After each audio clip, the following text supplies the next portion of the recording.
Welcome to Mythic Mundi. In a tapestry of legend, field dress shined as brightly as that of Arthur Pendragon. He is more than a man. He is an idea, a symbol of a brief, shining moment where justice, honor, and a unified kingdom seemed possible. But who was this king?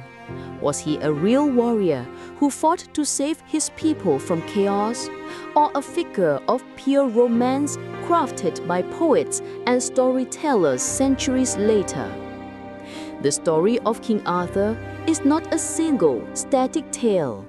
It is a living legend, a collection of stories told and retold, evolving over nearly 1,500 years, primarily from English and Welsh sources. It speaks to a deep human longing for a just ruler and a noble purpose. Today, we journey back through the mists of time, not to find a historical man, but to understand the legend that has shaped cultures. This is the story of the once and future king.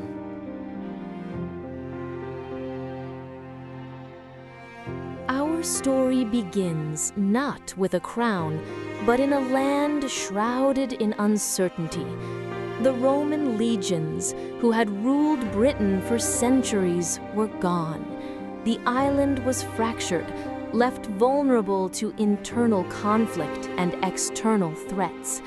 Warlords battled for territory, and a sense of order was little more than a fading memory.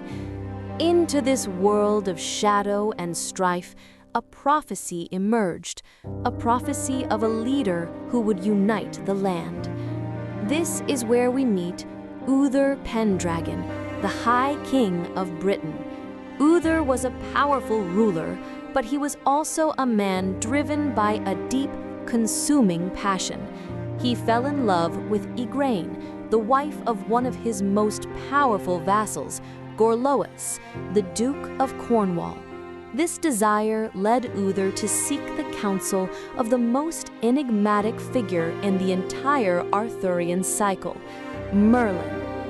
Merlin was not merely a court magician.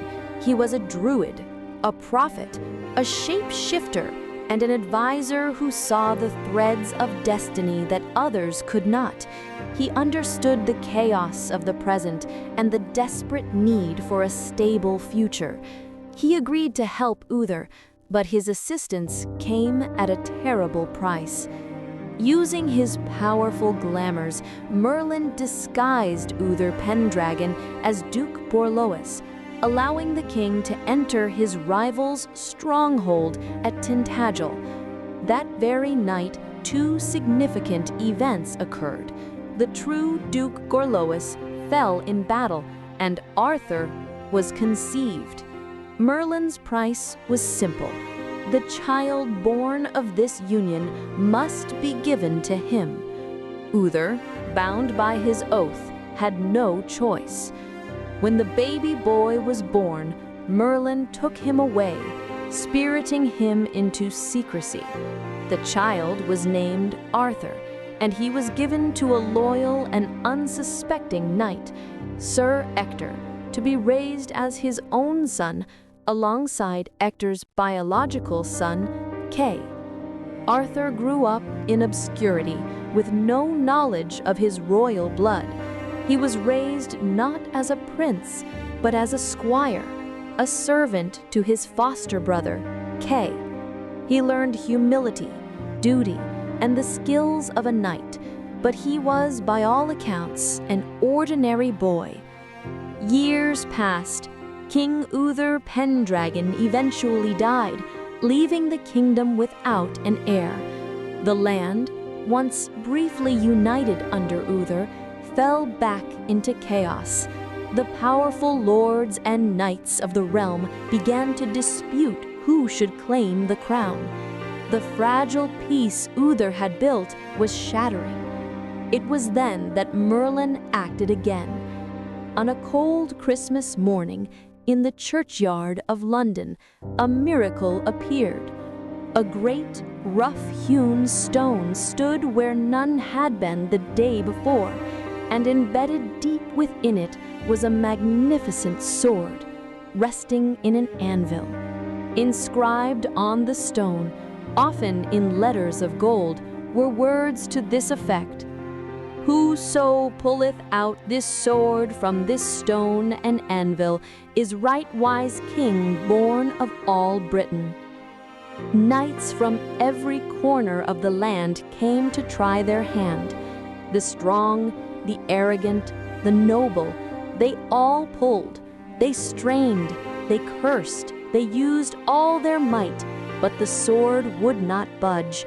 It became clear that this was not a test of strength, but a test of destiny. To settle the matter, a great tournament was proclaimed, drawing Sir Ector, Sir Kay, and the young squire Arthur to London. As they prepared for the tournament, Sir Kay realized he had left his own sword behind at their lodgings. Ever the dutiful squire, Arthur offered to retrieve it. He rode back only to find the lodgings locked and empty, as everyone was at the tournament grounds. Frustrated and not wanting his brother to be shamed, Arthur rode through the quiet streets. He passed the churchyard and saw the stone. He saw the sword. He did not read the words. He did not know the prophecy. He only saw a sword unclaimed and thought it would serve as a fine replacement for his brother. With the simple innocence of a boy fulfilling a duty, Arthur grasped the hilt and drew the sword from the stone as easily as if it were sliding from a scabbard. When he presented it to Sir Kay, Kay immediately recognized it as the sword in the stone. At first, Kay was tempted to claim the feat as his own, but his conscience and the gentle questioning of his father, Sir Ector, led him to admit the truth. It was Arthur who had pulled the sword. Sir Ector, understanding the monumental importance of this act, knelt before his foster son. He revealed what little he knew of Arthur's mysterious arrival as a baby. The revelation was met with disbelief and anger from the other lords. How could this unknown boy, this squire, be their high king? They demanded he repeat the feat. Arthur, with the same lack of effort, placed the sword back into the stone and drew it out again, and again, and again. The common people, seeing the miracle, were the first to cry out, "Arthur is king!" But his ascension was not easy. The young king, guided by the wisdom of Merlin, had to spend the first years of his reign securing his kingdom.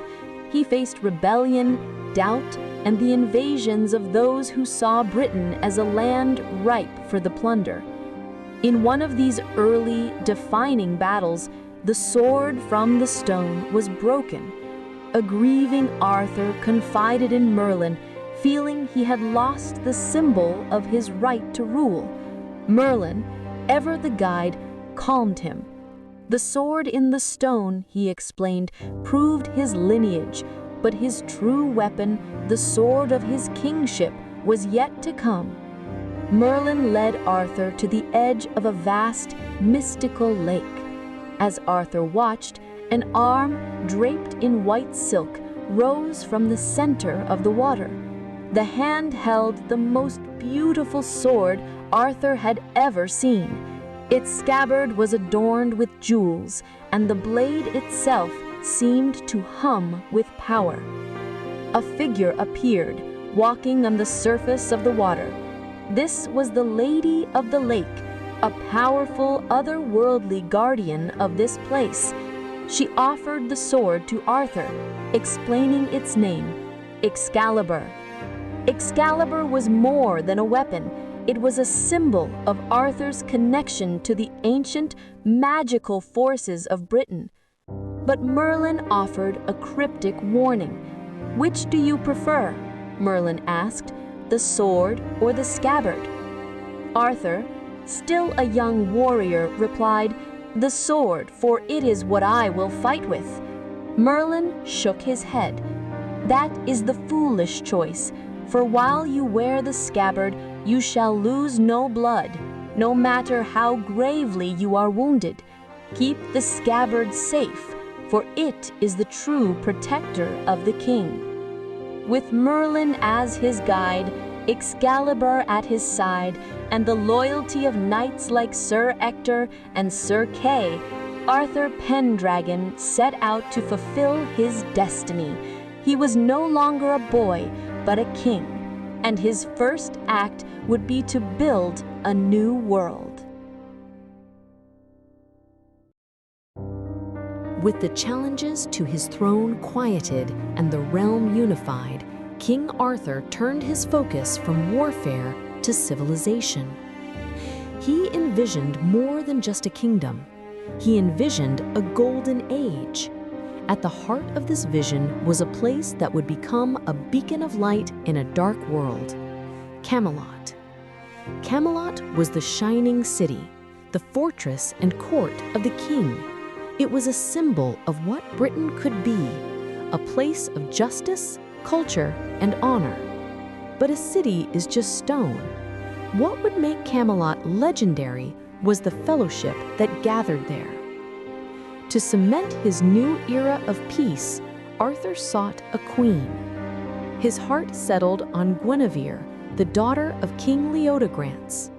Merlin, with his foresight, warned Arthur against the match, cryptically stating that Guinevere's beauty would bring about great sorrow and the ruin of the kingdom. But Arthur, in this instance, chose to follow his heart, not his advisor's prophecy. He married Guinevere, and the celebration was the grandest the land had ever seen. As a wedding gift, King Leodegrance gave Arthur a single, magnificent object that would come to define his reign: a massive, perfectly circular oaken table. This was the Round Table. The concept was revolutionary.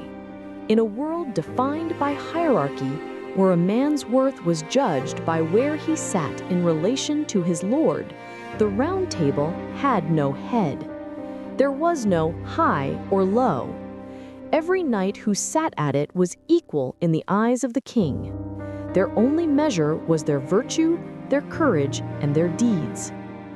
Arthur gathered the greatest and most virtuous knights from across the lands to join this new fellowship. They were bound not just by loyalty to Arthur, but by a set of ideals known as the Code of Chivalry. This code was the moral compass of Camelot. It demanded that a knight be brave in the face of adversity, loyal to his king and his comrades, and merciful to a defeated foe. It commanded him to protect the weak, to speak the truth, and to show courtesy to all, especially women. It was a commitment to use one's strength not for personal gain, but in the service of justice. This fellowship, the Knights of the Round Table, rode out from Camelot on quests that filled the pages of romance. They saved damsels, protected villages, and confronted mystical beasts. They were the tangible proof of Arthur's New World Order. For a time, it was paradise. But even in Camelot, shadows began to grow. The very ideals of the court contained the seeds of their own complications. The ideals of courtly love, a tradition where a knight would devote his service to a high-born lady, often a queen, created a tension. The bond between Sir Lancelot, the king's greatest knight, and Queen Guinevere, the king's beloved wife, grew deeper than was proper. It began as mutual admiration. He was her champion, she his queen.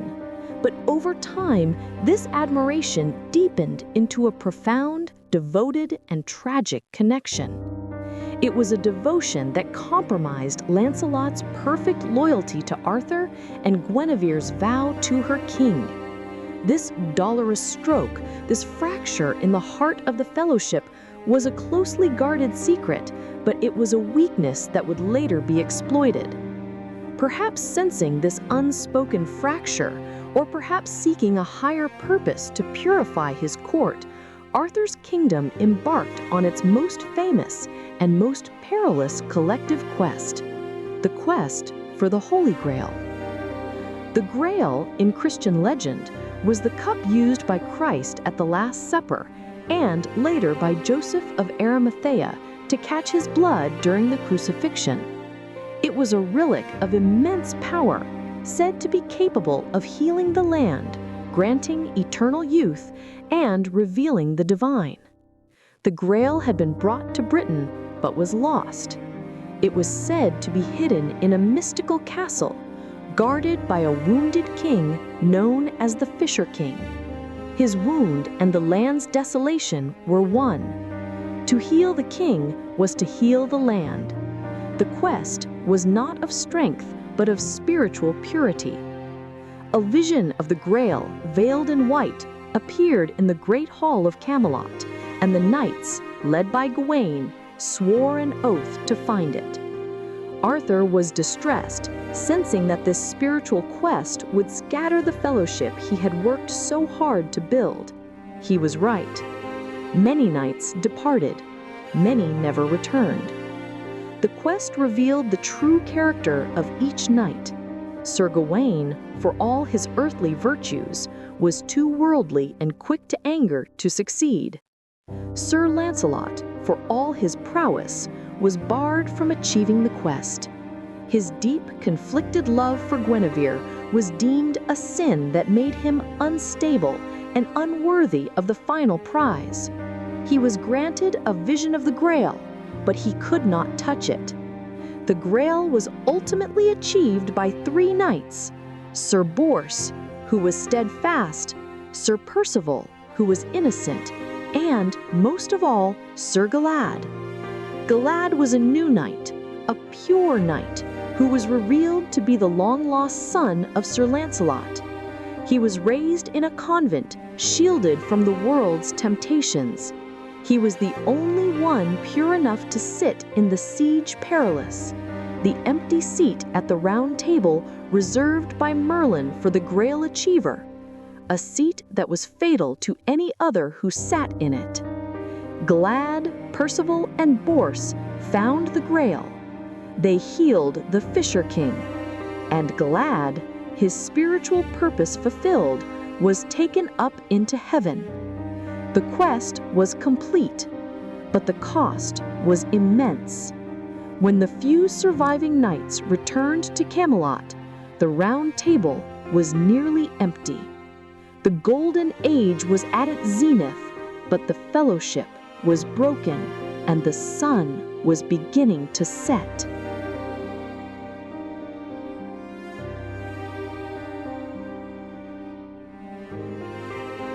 The return from the Holy Grail quest did not bring the healing Arthur had hoped for. Instead, it exposed the spiritual fractures in his kingdom. The knights were weary, the old bonds of friendship strained, and the secret love between Lancelot and Guinevere continued to cast a long shadow. This shadow gave opportunity to those who harbored jealousy and ambition, and none were more dangerous than Mordred. Mordred's origin is one of the darkest and most tragic parts of the legend.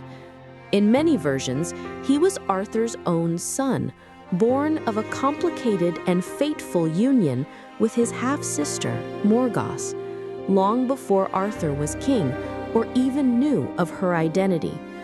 This event, born of deception and a violation of taboo, created a living symbol of a flaw in Arthur's past. Mordred grew up in the shadow of Camelot, fostering a deep resentment for the father who could not publicly acknowledge him.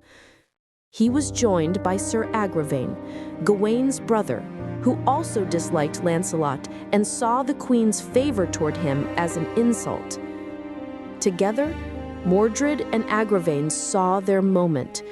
They devised a plan to expose the queen and the king's champion. They reported their suspicions to Arthur, who, bound by his own laws, could not ignore the accusation. He reluctantly agreed to their plan.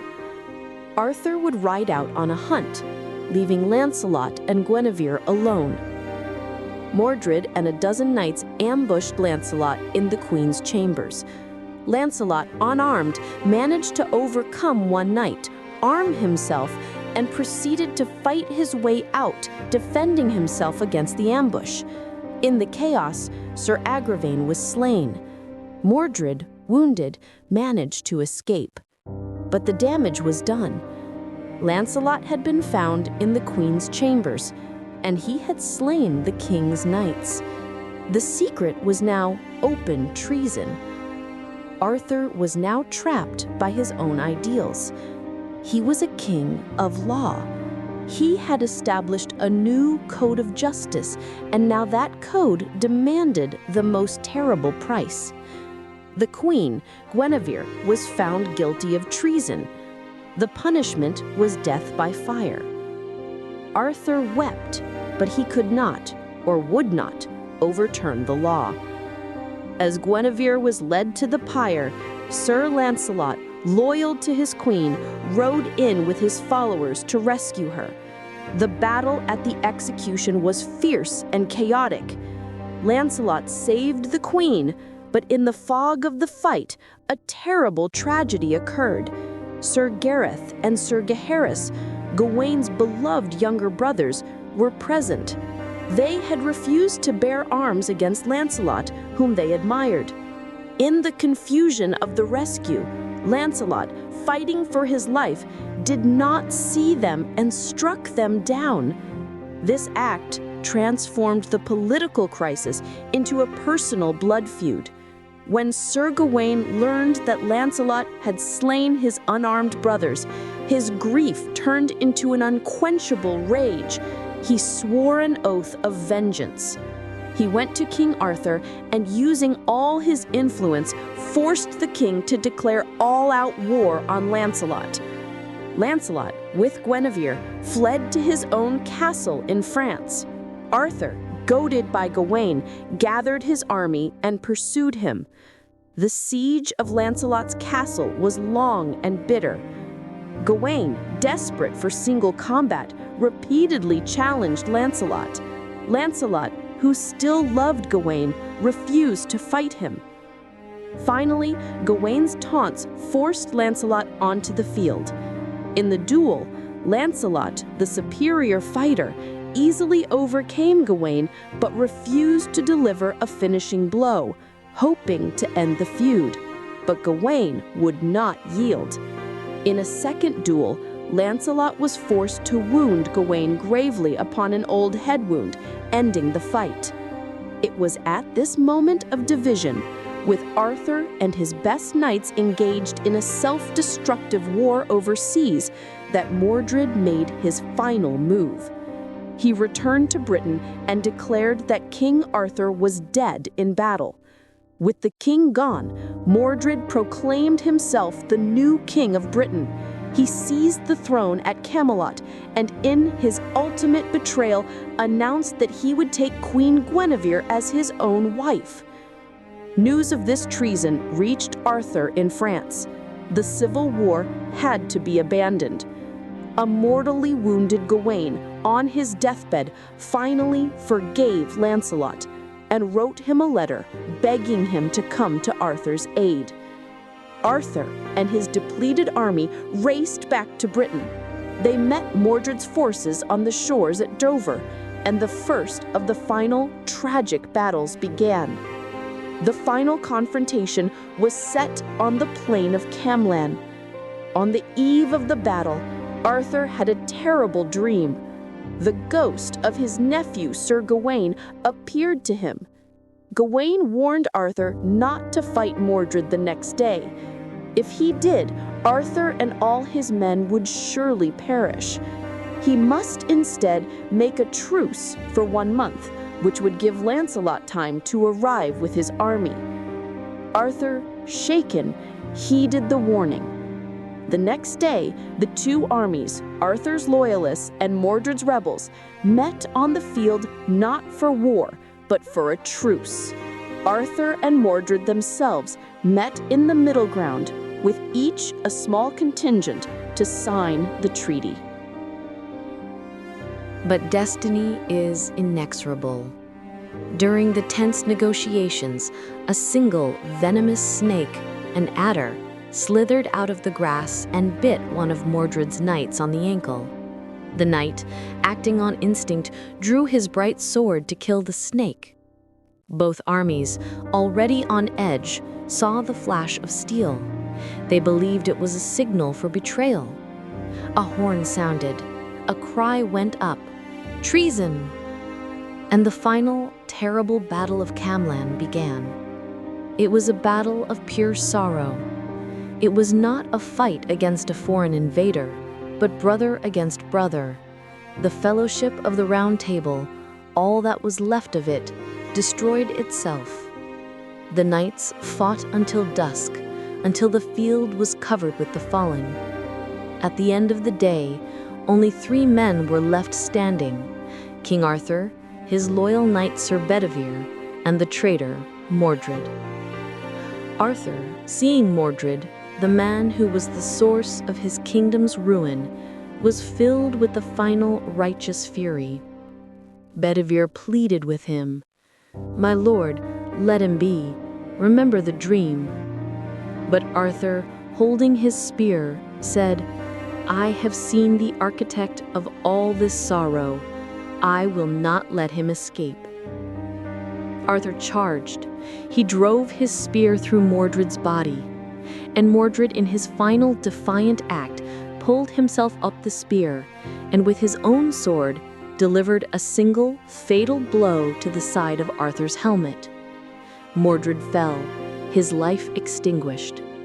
King Arthur collapsed, mortally wounded. The battle was over. The kingdom was lost. Arthur, fading, knew his time in the world of men was at an end. He had one last task. He turned to the weeping Sir Bedivere and gave him Excalibur. "Take my sword," he commanded. "Go to the water's edge and throw it back into the lake." Bedivere, unable to bear the thought of throwing away such a magnificent treasure, went to the lake but hid the sword in the reeds. He returned to Arthur and said he had done it. Arthur, weak, asked him, "What did you see?" "I saw only the wind on the water," Bedivere replied. "You have betrayed me," Arthur whispered. "You have failed me in my final hour. Go again." Bedivere went a second time, and his second time his heart failed him. He could not do it. He returned, and again Arthur asked, "What did you see?" "My king, I saw only the waves." "Twice you have failed me," Arthur said, his voice faint. "Go now, for my very life depends on it." Filled with shame, Sir Bedivere ran to the lake. He grasped the hilt of Excalibur, spun, and threw it with all his might. The sword flew in an arc, and before it could hit the water, an arm, clothed in white silk, rose from the lake, caught the sword by the hilt, brandished it 3 times, and then drew it slowly beneath the surface. Bedivere returned to Arthur and told him what he had seen. "It is well," Arthur said. "Now carry me to the shore." As Bedivere carried his king to the water's edge, a mysterious black barge appeared out of the mist. On it were 3 queens, figures of magic and sorrow. Some say one of them was Morgan Le Fay, Arthur's half-sister, once his antagonist, now his caregiver. They gently lifted Arthur from Bedivere's arms. "My king, where are you going?" Bedivere cried. Arthur looked at him one last time. "I go," he said, "to the Isle of Avalon, to be healed of my grievous wound. Do not mourn, for I will come again when my land needs me most." The barge drifted away into the mists, and King Arthur was seen no more. Did he die? Or does he sleep in a hollow hill, waiting? His legend says he is not gone. On his supposed resting place, a marker was said to be placed, bearing the Latin inscription, Hic jacet Arthurus, rex quondam rexque futuras. Here lies Arthur, the once and future king. The man may have fallen, but the idea of Arthur, the dream of Camelot, the equality of the Round Table, and the quest for a better world endures. It is a story that reminds us of our noblest aspirations and of the human frailties that so often get in our way. It is a legend not of what was, but of what could be. What story, what myth, or what legend would you like us to explore next? Tell us in the comments below. And if you enjoyed this journey into our mythic past, please don't forget to like, subscribe, and comment. Your support allows us to continue bringing these timeless stories to light. Thank you for joining us on Mythic Mundi.